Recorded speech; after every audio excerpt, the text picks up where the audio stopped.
Unified 911, anong matutulong namin sa'yo? Anya ti maitulong mi ken kahapon. Anong may tatabang ko sa Unsay imo? akong ikatabang nimo? Ngini makadabang na misal ka no. Sa anumang wika o dialekto, may tulong na darating sa iyo.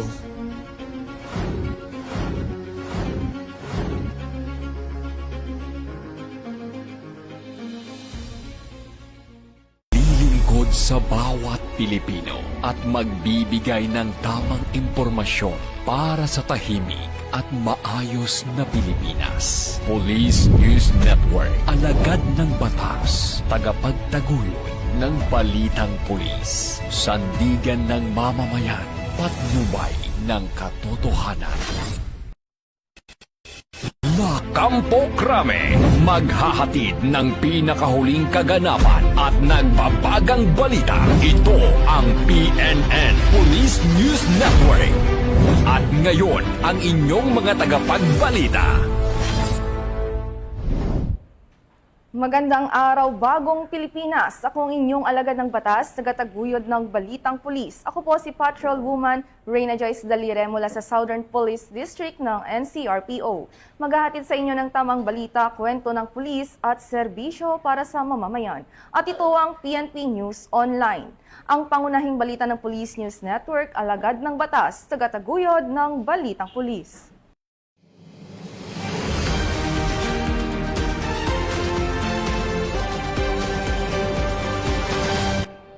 Narito ang mga balitang hatid ng ating PNN correspondents mula sa iba't ibang panig ng bansa.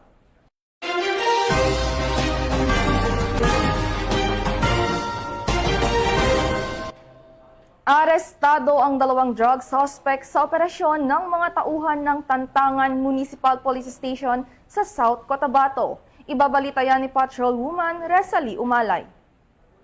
Isang sospek na kabilang sa PIDEA Regional Target List ang naaresto matapos ang matagumpay na buy-bust operation na isinagawa ng pinagsanib na puwersa ng Coronadal City Police Station, City Police Drug Enforcement Unit, South Cotabato Police Drug Enforcement Unit at Intelligence Operatives ng Coronadal City Police Station sa Purukbulak, Barangay Paraiso, Coronadal City, dakong alas 5:14 ng hapon, Hunyo 17 taong kasalukuyan. Kinilala ang naarestong sospek na si alias Mark, 35 anyos, laborer at residente ng Barangay Rizal, Banga, South Cotabato. Batay sa ulat, matagumpay na nakabili ang police pusher buyer ng isang sachet ng pinaghihinalaang shabu na nagkakahalaga ng 500 piso mula sa sospek na naging dahilan ng kanyang agarang pagkakaaresto. Nakumpiska ang 2 sachet ng pinaghihinalaang shabu na may tinatayang timbang na humigit kumulang 5 gramo at may tinatayang halaga na 34,000 piso. Mula dito sa Campo Crame, ako ang inyong PNN correspondent, Patrolwoman Resalie Umalay, nagbabalita para sa Police News Network, alagad ng batas, tagataguyod ng Balitang Pulis. Maraming salamat, Patrolwoman Umalay. Walang takas sa batas ang isang lalaki na may kasong karnaping sa operasyon ng Philippine National Police sa Maitong, Sarangani. Muling magbabalita dyan si Patrolwoman Resalie Umalay.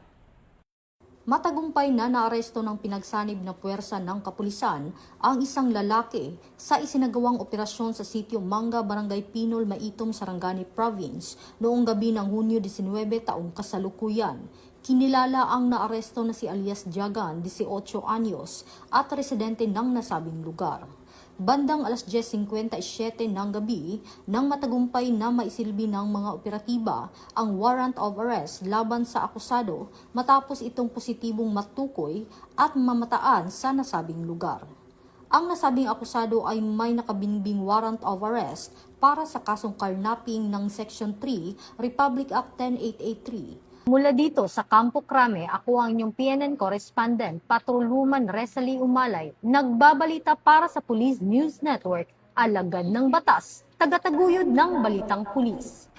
Maraming salamat, Patrolwoman Umalay. Mahigit 800,000 piso na halaga ng smuggled sigarilyo na kumpiska ng Makilala Municipal Police Station sa Cotabato. Nakatutok dyan si Police Corporal Bernadette Camino. Na-recover ng Makilala Municipal Police Station katuwang ang Barangay Peacekeeping Action Team o BPATS ng Barangay Kawayanan, Makilala, Cotabato. Ang tinatayang 887,700 at 71 piso na halaga ng mga pinaghihinalaang smuggled cigarettes ngayong ikalabinsyam ng Hunyo ng kasalukuyang taon. Nagsagawa ng operasyon ang mga otoridad bilang bahagi ng pinagting na kampanya laban sa illegal cigarette smuggling alinsunod sa Executive Order No. 26 Series of 2026. Gayun din sa BPAT Challenge 2026 at kapihan sa barangay program. Nagsimula ang insidente nang i-report ng mga opisyal ng Barangay Kawayanon sa Makilala MPS ang isang Nissan minivan na may plakang MBI 4807 na nasangkot sa isang vehicular crash at umano'y kargang mga smuggled cigarettes. Agad rumisponde ang mga pulis sa lugar at na-recover ang 2 kahon ng Fort White menthol cigarettes na nagkakahalaga ng humigit kumulang 75,000 piso mula sa sasakyan. Ang suspect ay isang 25 taong gulang na negosyante mula sa Digos City, Davao del Sur at kasalukuyang nasa kustodiya ng Makilala MPS para sa karagdagang investigasyon. Sa hiwalay na pangyayari noong hapon ng parehong araw, personal namang isinuko ng mga opisyal ng barangay ang karagdagang mga kontrabando na natagpuan ng isang BPAT member sa madamong bahagi ng Purok 1, Barangay Kawayanon. Dito nadiskubre ang 19 na kahon o 750 reams ng Fort White menthol cigarette na may kabuuang halaga 800 at 12,700 at 71 piso na pinaniniwala ang bahagi ng parehong shipment. Ayon kay Police Colonel Ramil B. Ruhilia, Provincial Director ng Cotabato Police Provincial Office, mahalaga ang pagtutulungan ng kapulisan, barangay officials at komunidad upang mapigilan ang mga illegal na aktibidad at mapanatili ang kapayapaan at kaayusan sa lalawigan. Mula dito sa Cotabato Police Provincial Office, ako po si Police Corporal Bernadette Himalaya Camino, nag-uulat mula sa Police News Network. Bagong PNP para sa bagong Pilipinas, serbisyong mabilis, tapat at nararamdaman. Maraming salamat Police Corporal Camino. 3.28 milyong pisong halaga ng marijuana ang sinira at sinunog sa magkahiwalay na operasyon sa Ilocos Sur. Bunga ito ng pinaigting ng Philippine National Police at iba pang law enforcement units upang masugpo ang iligal na droga. Patrolwoman Nikki Lyra Quiñones magbabalita. Muling nagtagumpay ang mga awtoridad ng Ilocos Sur PNP sa kampanya laban sa ilegal na droga matapos masira ang mahigit 3.28 milyong halaga ng mga tanim na marihuana sa magkakahiwalay na operasyon sa lalawigan ng Ilocos Sur. Ayon sa Ilocos Sur Police Provincial Office sa pamumuno ni Police Colonel Augusto M. Asuncion, Provincial Director, bunga ito ng pinaigting na koordinasyon at sama-samang pagkilos ng iba't ibang law enforcement units upang tuluyang mapuksa ang mga plantasyon ng marihuana sa lalawigan. Noong Hunyo 15, nagsagawa ng operasyon ang 2nd Ilocos Sur Provincial Mobile Force Company sa Barangay Likungan, Sugpon, Ilocos Sur. Natuklasan ng mga operatiba ang isang marijuana plantation na may lawak na humigit kumulang 550 metro kwadrado na naglalaman ng 4,400 fully grown marijuana plants na may tinatayang standard drug price na 880,000 pesos. Agad na binunot at sinira ang mga ito sa lugar. Samantala, noong Hunyo 17, nagsagawa naman ng joint operation ang PNP Drug Enforcement Group Special Operation Unit 1 kasama ang iba pang operating units sa pinagtatalunang hangganan ng Barangay Likungan, Sugpon, Ilocos Sur at Barangay Takadang, Kibungan, Benguet. Sa nasabing operasyon, nadiskubre ang 2 marijuana plantation site na may kabuuang lawak na 1,500 metro kwadrado. Umabot sa 12,000 fully grown marijuana na may kabuuang standard drug price na 2.4 milyon ang binunot at sinunog ng mga operatiba. Sa kabuuan, 16,400 fully grown marijuana na may kabuuang halagang 3.28 milyon ang matagumpay na sinira sa 2 magkahiwalay na operasyon. Ipinapakita ng tagumpay na ito ang matatag na pagtutulungan at koordinasyon ng iba't ibang ahensya at operating units sa patuloy na pagsugpo sa iligal na pagtatanim ng marijuana at sa pagpapanatili ng ligtas at drug-free na komunidad sa Ilocos Sur. Mula dito sa Ilocos Region, ako ang inyong PNN correspondent, Patrolwoman Nikki Lyra Quiñones, nagbabalita para sa Police News Network, alagad ng batas, tagataguyod ng balitang pulis. Maraming salamat, Patrolwoman Quiñones. 748,000 na halaga ng smuggled cigarettes ang na-recover ng mga otoridad sa Kawayan City, Isabela.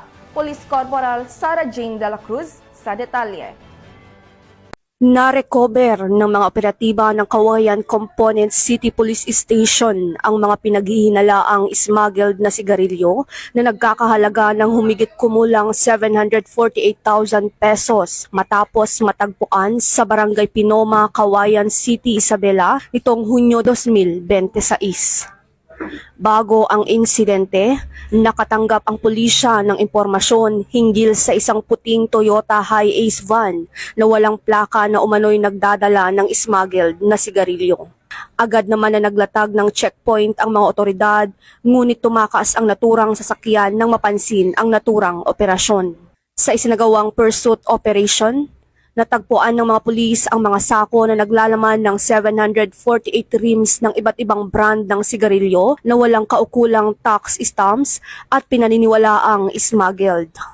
Tinatayang nagkakahalaga ang mga ito ng 748,000 pesos. Patuloy naman ang investigasyon upang matukoy ang may-ari at pinagmulan ng mga nakuhang kontrabando. Ayon kay Police Colonel Manuel Bayani Bringas, Provincial Director ng Isabela PPO, patunay ito ng ating patuloy na kampanya laban sa smuggling at iba pang ilegal na gawain. Mananatili tayong mahigpit sa pagpapatupad ng batas upang maprotektahan ang ating mga komunidad at ekonomiya. Dito sa Isabela Police Provincial Office, ako po ang inyong PNN correspondent, Police Corporal Sarah Jane B. de la Cruz, nagbabalita para sa Police News Network. Bagong PNP para sa bagong Pilipinas, serbisyong mabilis, tapat at nararamdaman. Maraming salamat, Police Corporal de la Cruz. Isang Philippine Serpent Eagle ang nasagip ng PNP Maritime Group sa Polanco, Zamboanga del Norte. Patrolwoman Luis Mariconde sa report.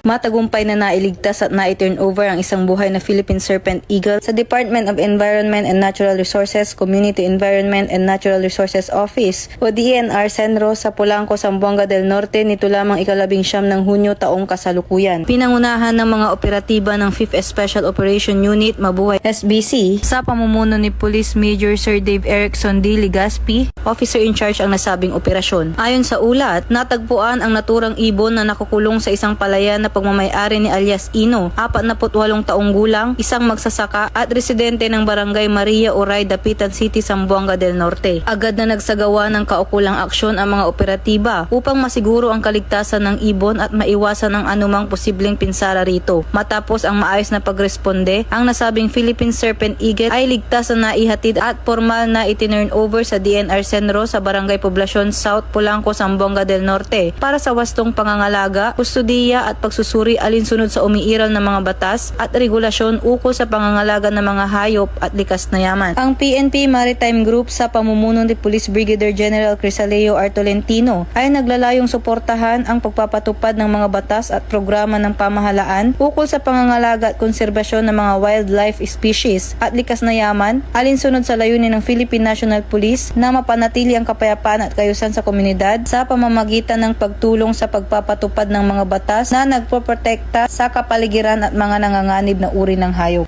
Mula dito sa Sarangani Province, ako ang inyong PNN correspondent, Patrolwoman Luis Mariconde. Alagad ng batas, tagataguyod ng balitang pulis. Bagong PNP para sa bagong Pilipinas, serbisyong mabilis, tapat at nararamdaman.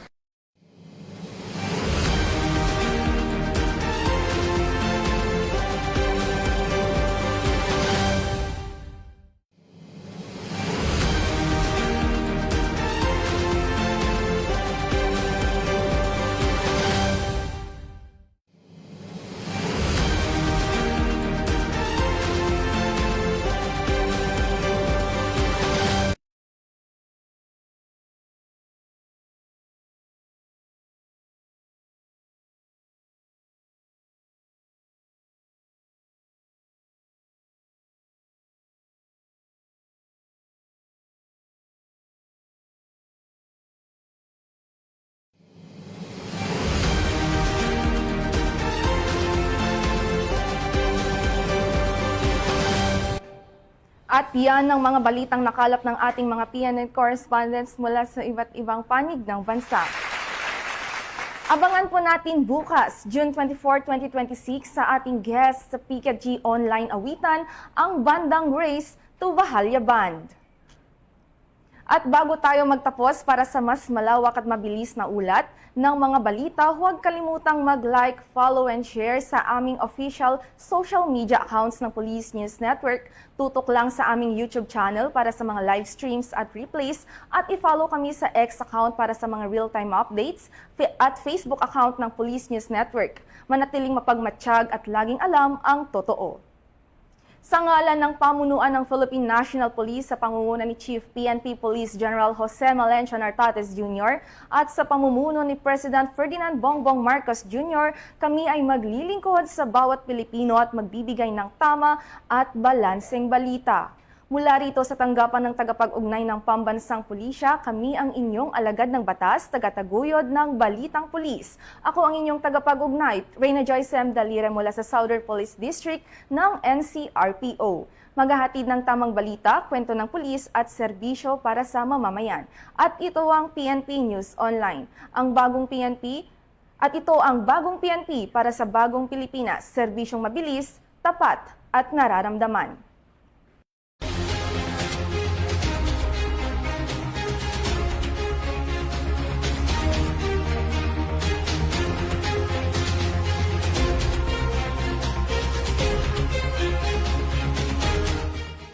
Police News Network, alagad ng batas, tagapagtaguyod ng balitang pulis.